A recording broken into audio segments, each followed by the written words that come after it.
Welcome to Mr. Hutchings History, where the past comes alive. Let's dive into today's story. All right, so you sent me some really cool stuff from that Mr. Hutchings History podcast about the March on Washington back in '63. Right. The one with King's I Have a Dream speech. Yeah. I mean, everyone knows that speech, right? Super famous. Oh, yeah. But, as I was listening, I was like, whoa. Mm-hmm. There's like way more to this whole thing than just that one speech. Oh, for sure. Like a lot more. Yeah, definitely. So that's what we're going to get into today. Absolutely. We're going to like uncover all the stuff that makes the March on Washington. Yeah. Something way more than just a, feel-good history lesson. You're sure. You're absolutely right. It's easy to just remember the famous pictures and speeches. Yeah. But when you really dig in, it's like, Totally. it's a completely different story. Yeah, you start to see all the alliances and the tension. Right. And, the country was like right on the edge of huge change. Exactly. So first of all, Yeah. this wasn't just like some random gathering. No, right? not at all. Even the name itself, March on Washington for Jobs and Freedom, like that tells you there was a whole plan here. Absolutely. And you got to remember, this is 1963. Oh, yeah, right. Segregation was everywhere. Yeah? Black Americans couldn't get a fair shot. Right. And the civil rights movement was getting bigger every day. Wow. So things were really tense. Oh, yeah. They were demanding action. And on top of all that, Yeah. this was the very first time Yeah. that all the big civil rights leaders came together for a national thing. That's right. That's huge. Huge. Yeah. Like all the big names. A. Philip Randolph. Wow. Yeah. He was a big labor guy, Uh-huh. And then you have Martin Luther King Jr., Obviously, yeah. Roy Wilkins from the NAACP, Right. James Farmer John Lewis, Oh. who was hiring like Whitney Young. Wow. What a group. They called them the Big Six. I've heard that, yeah. And each of them came with their own organization, I bet. their own priorities, and even their own ideas about how to get to equality. Oh, hold on. Stop right there. Can you just imagine trying to get all those big personalities All right. to agree on anything? It's crazy. Let alone something as big as a national march. Oh, it must have been chaos. Behind the scenes, for sure. It was a delicate balancing act, Yeah. But they knew they had to look united in front of the whole country. Yeah. And they did pull it off, at least for that day. Yeah. But the sources you sent, they really show how fragile everything was. Oh, really? Yeah, they made compromises for sure. I bet. And all that tension just kept going as the movement got bigger. I can only imagine the arguments. Oh, yeah. Okay, so let's talk about King's speech. All right. I have a dream. I mean, there's no denying how powerful it was. No way. It was like he spoke for the whole movement. Totally. And it still inspires people all over the world. It's amazing. It really is. It's a masterpiece, It is. Like, he used these really classic American ideals. Like what? Like the Declaration of Independence. Oh, yeah. Stuff from Christianity. Right. To make his case for equality. He was like, look at how hypocritical this country is. Wow. We got to change things. Yeah. It was impossible to ignore. So powerful. It was. But here's where that historical context you were talking about gets interesting. Okay. So, like, even with all that emotion, all that hope, Yeah. the podcast I listened to mentioned that the New York Times said a lot of people in Congress weren't moved at all by the event. Really? Yeah. So it wasn't exactly like an instant win, Oh, not at all. for passing laws. I mean, Right. Change takes time. yeah, It put a ton of pressure on the government, though. it did. But it was just the beginning. Right. And to really understand how complicated this all was, Okay.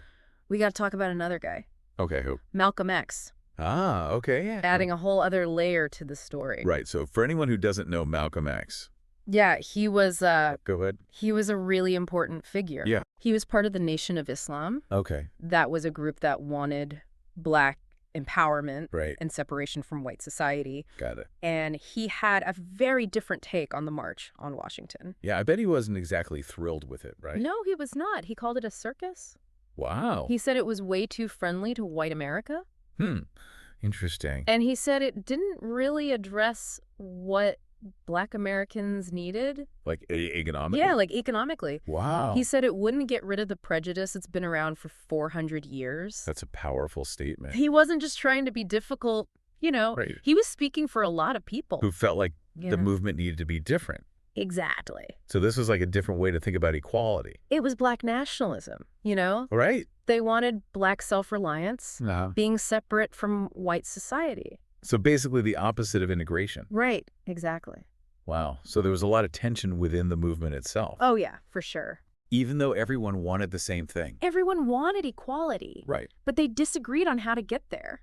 That's fascinating. It's what makes this whole period so interesting. So before we go any further, Yeah.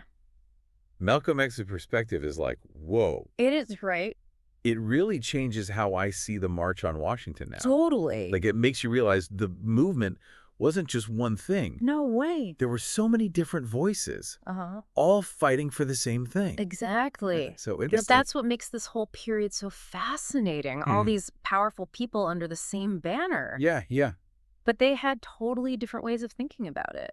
And you mentioned earlier how historians see the march in different ways. Oh, right. Now I'm even more curious about that. Yeah. It's like everyone's looking the same thing, Uh-huh. but they see something totally different. It all depends on your perspective. Right. Like the traditional view. Okay. They see it as a turning point. Makes sense. The thing that made the Civil Rights Act happen. Yeah, big event, lots of Mhm. attention, political pressure. Exactly. It seems logical. Yeah, but then there's the continuity school. Okay. They say, hold on. What? This wasn't just one big moment. Right. It was like the result of years and years of activism. Also, it was part of a much bigger thing, Exactly. A long process. not just one event. Exactly. Okay, so it's a culmination. That's a culmination, yeah. All those efforts Right. that came before. Uh-huh. Got it. And then you've got the radical school. Oh, here we go. They're a little more critical. Okay. In what way? Well, they think focusing on nonviolence Uh-huh. and trying to appeal to moderates Right. might have actually held the movement back. How so? Well, they say it could have been more radical. Well, interesting. Or about really changing the system. So by trying to get everyone on board, Yeah. they had to tone down some of their goals. Potentially. Yeah. The ones about really dismantling inequality. Yeah, the really big changes. Wow, that's a really good point. It's something to think about. It makes you question the whole simple narrative of progress. Right. It wasn't that straightforward. Not at all. And then there's the social historians. Okay, tell me about them. They shift the focus away from the big names, Okay. like King and Malcolm X. Right. They focus on the grassroots organizing. Oh, yeah, all the people behind the scenes Exactly. making it all happen. It wasn't just about the leaders on stage. No, for sure. It was about the thousands of people who made the march possible. All the volunteers Yeah, the organizers. to everyday people. They're the ones who really make history. It's a good reminder It is. that history isn't just about famous people. Right. It's about all of us. Exactly. Which brings me to something I've been thinking about. Okay, what's that? We've talked about interpretations in legislation. Mm-hmm. But what about the conflicts within the movement itself? Well, that's a great question. Like between King's people and Malcolm X's people and all the other groups. It's a big part of what makes the civil rights movement so complex. I know it wasn't all kumbaya. No, it wasn't. There were disagreements. Arguments, even clashes. Over strategy. Your ideology. Over the best way to move forward. It was messy. And I've always wondered, like, Yeah. how can conflict actually help make progress? It seems counterintuitive, right? Yes. But think about it. Right. If everyone always agreed, Yeah, there wouldn't be a need for a movement. that's true. Conflict makes you think harder. Okay. You have to defend your ideas. Right. And sometimes you come up with better solutions. Because you're being challenged. Exactly. So it's not about everyone being happy all the time. No. It's about pushing each other Challenging each other. to make things better. Exactly. That's really interesting. And that diversity of thought, Yeah. that willingness to debate, Uh-huh. that's what helped the movement adapt and evolve. And ultimately succeed. Right. It makes you wonder What? if they had all been totally unified, Yeah. would they have accomplished as much? It's a tough question. It is. Historians are still debating it. So what we know for sure Yeah. is that the movement was messy, Was. full of arguments. Uh-huh. But that's what made it so powerful. That's a good way to put it. Okay, so we've talked about the different interpretations, Hmm. the conflicts within the movement. Right. But there's one more thing. Okay. What's that? Did the March on Washington actually change anything in the long run? Ah, the big question. Right. Or was it just a symbolic event Yeah. with no real lasting impact? That's where things get even more interesting. Oh, I knew you were going to say that. It didn't instantly lead to the Civil Rights Act. Right, we talked about that. But it created so much pressure. It changed how people thought about race. Yeah. And it set the stage for everything that came after. And its impact wasn't just laws, right? No, not at all. What about society and culture? Oh, it's crazy to think how just one event, I know, right? with all its problems and, limitations, helped change American society so much. It's pretty amazing. But you were saying that the impact of the March on Washington, Yeah. it went way beyond just laws. Oh, yeah, definitely. Like, it really touched people on a deeper level. It totally did. It, changed the whole country. It did.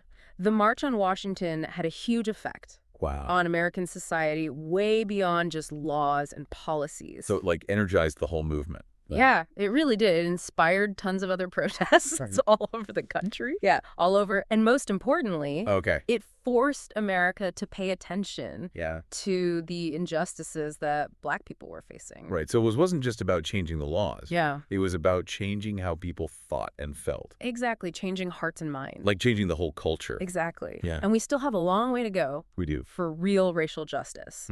But the March on Washington shows us what's possible. When people come together. Yeah. When people have the courage to challenge those in power. Right.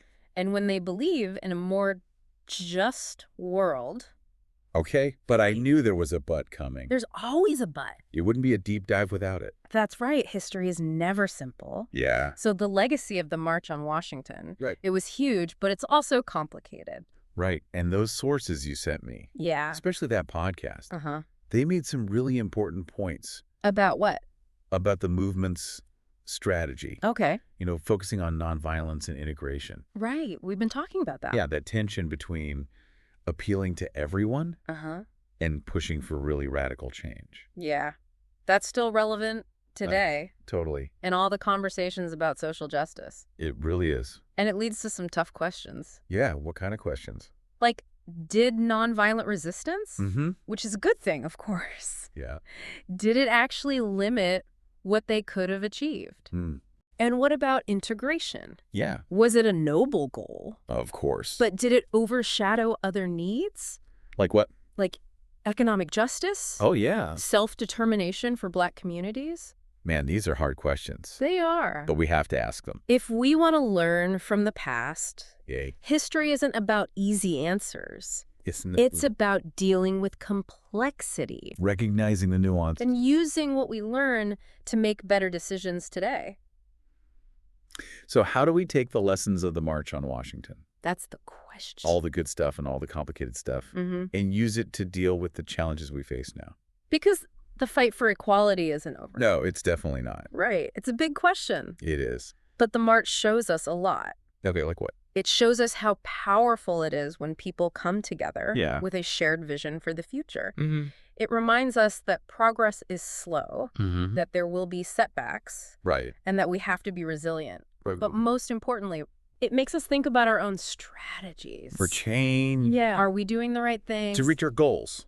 Exactly. Okay, so imagine for a second that the organizers of the March on Washington were here with us today. Right.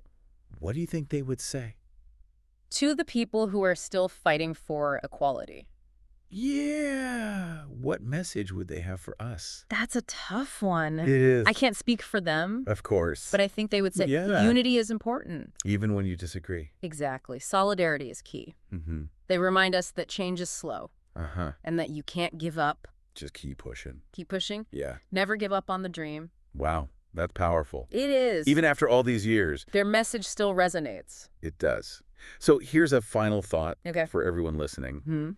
Something to think about. All right. We've talked about the tension. Yeah. The debates about whether the march was effective. Right. The different viewpoints within the movement. So was a unified nonviolent march really the best way? To make change. Yeah. Or did they have to give up some of their goals? To get everyone on board. Exactly. These are big questions. They are. And there are no easy answers. Nope. But they're worth thinking about. They are.